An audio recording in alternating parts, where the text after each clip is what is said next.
Hi guys, I'm Ruth from Beltane Gifts and welcome to the Crafting Shares.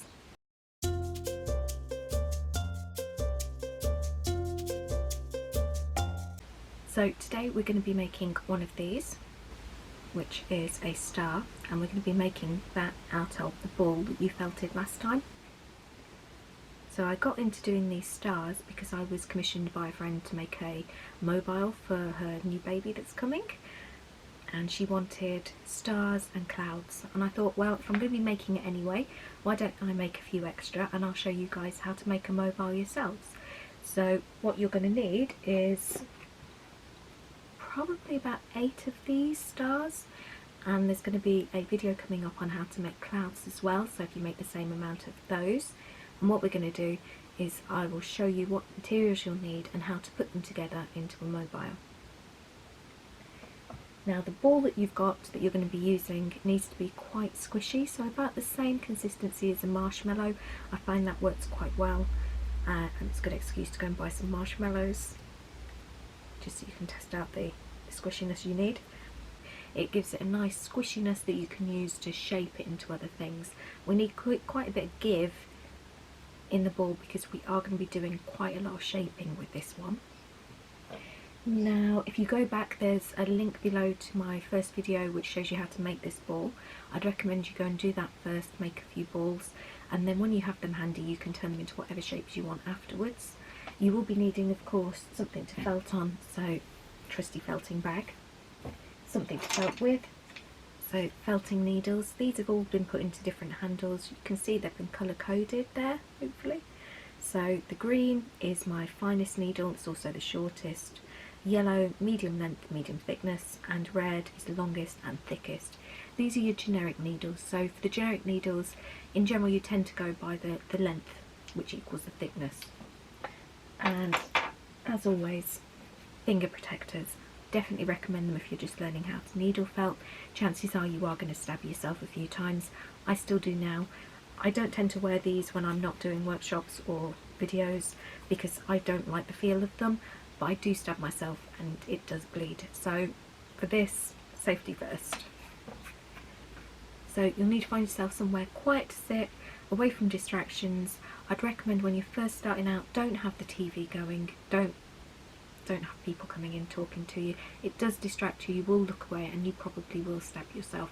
So avoid doing that. Somewhere nice and peaceful, really focus on the felting.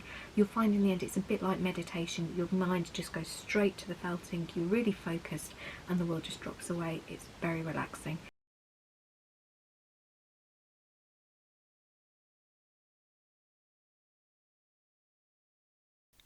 Okay, so today we're going to be felting a star, so what you're going to need is some finger protectors, something to felt on. I'm using a bag of rice here, and some felting needles.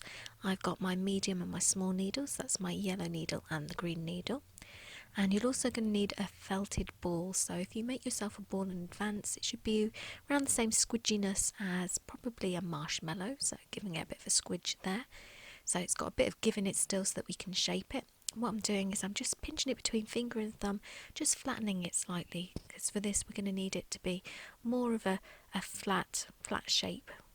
So taking my needle, this is my finer needle, my green one, what I'm doing is I'm stabbing really close together, just under halfway up, probably about a third of the way up through the ball, and we're just stabbing straight down in this line, stabbing quite deeply because we want this line to really stay put and hold its shape. Just rolling over the ball and again going up the side to about a third of the way, between a third and a half of the way up in that ball there. Now make sure your stabs are quite close together and we want them to be quite deep, just really define that line and go back over, because you'll find as you stabbing from the other side will just get rid of part of that line.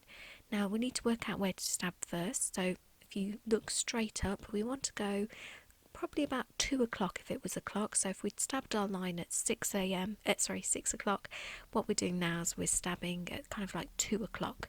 So again, same as before, go about a third to halfway and just stab along in a straight line. Make sure that you bring your needle out completely before you put it in again. You don't want to end up stabbing into it and breaking the needle, so make sure that each stab is individual. just really go to town on that line. There we go. And again, go over it as needed, because you'll find that as you stab it'll just get pushed out of shape. So now we've done those two, we want to create a chunk at the top, so we're stabbing at around 11 o'clock now if this was a clock face. So just go exactly the same as the last two, keep going, stab all the way through, just really define that line.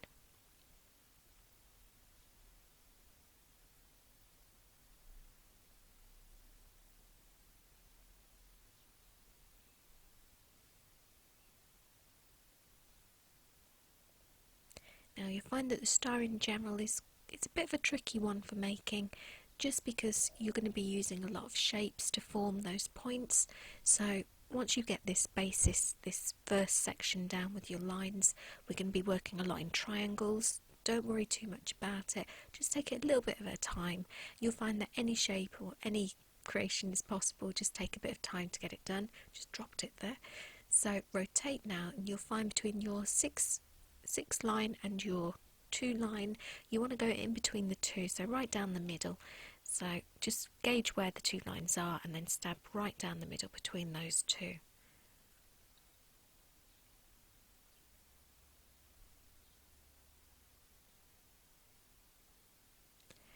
Okay, make sure on both sides that you're getting the same sort of length of line. We want to leave a section in the middle that's unstabbed, because that's going to be the centre of our star, so we want to avoid stabbing that bit, but we want to go quite close to it, and that's on both the front and the back.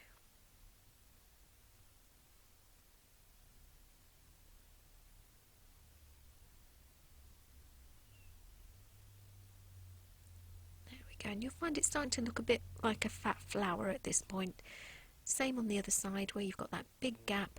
We're just stabbing, creating a line in between the 2 previous lines, because what we're creating is 5 separate lines that should be reasonably equally separated. Don't worry if they're not exactly equal, the distance between the lines, because we can do a lot when we're shaping the points later.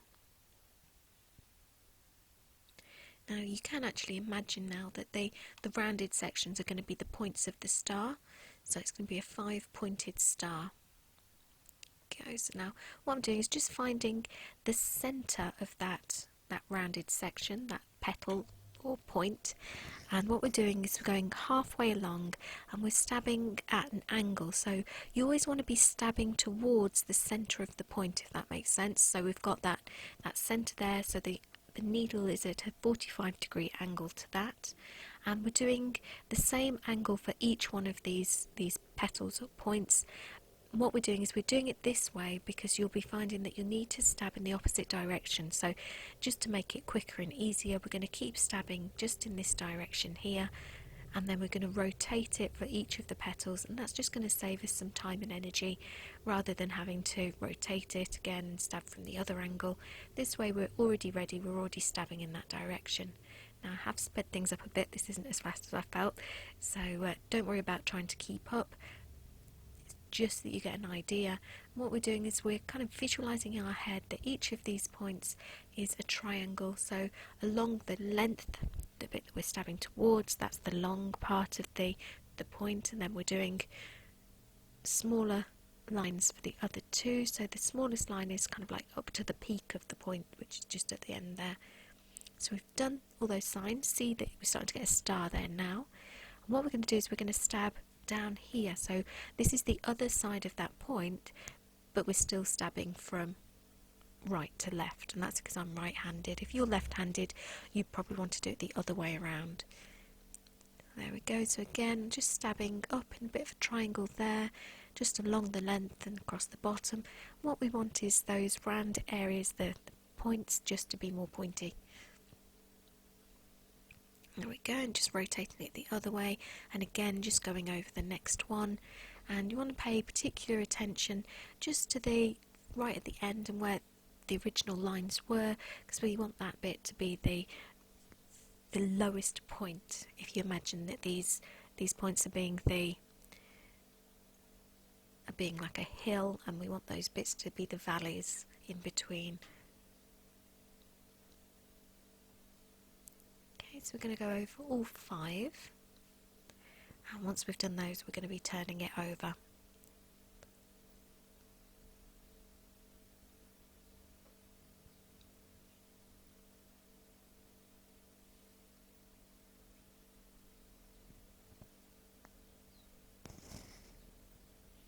There we go, so just taking a minute to have a quick look. Now we're turning it over and we're doing exactly the same thing on the other side. So the trick with this is we're going up to where we felt it on the other side, so because that's where the 2 sides meet, that's where the points are going to be. Go right up to those, and really, as I say, pay particular attention to where we did the original lines. Just go over those, just to really define those valleys in between the points if you can. And notice the angle of the needle isn't changing. I'm stabbing at that 45-degree angle towards that central line, and that's what gives it its shape. It's because you're always stabbing at kind of a 90-degree angle to the plane that you want to create, and because we're doing this at an angle, it's 45 rather than 90. It sounds really confusing, but once you get started, you'll actually start feeling it as you do it rather than having to think about it. And that's one of the great things about needle felting. It does take a little bit of getting used to, a little bit of getting your head around what you're doing and getting used to doing the techniques.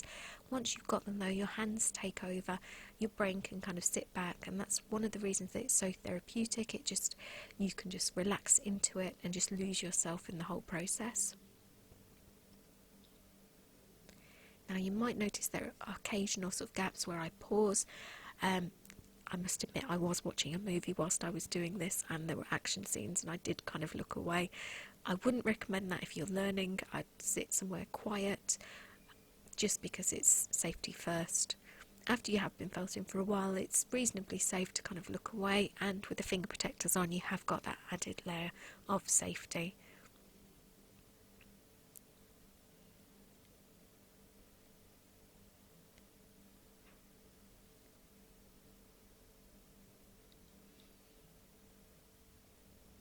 There we go, paying particular attention there to that gap between the 2 points, going quite far up towards the centre, because that central section now is going to be the fluffiest area, the least felted part.